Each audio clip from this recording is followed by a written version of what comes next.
Hello, in front of me I've got Samsung Galaxy A20s. In this video I'll show you how to add passes to Google Wallet.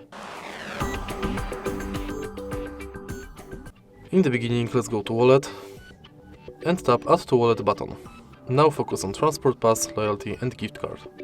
Firstly, let's go to Transport Pass, and if you are able to find your trusted way, select it. You'll be redirected to a website where you have to finish the inside form. Next, let's select Loyalty, and now select Loyalty card you would like to add, for example, Decathlon Group, Poland. Now you can scan your card or enter member ID manually. Tap Done, Add to Wallet and it's set. In the end, let's select Gift Card, which is pretty similar to Loyalty card, because you have to select Shop, enter a card number, PIN, balance, your notes and tap Add to Wallet. And now all of your cards will appear on the homepage of Google Wallet.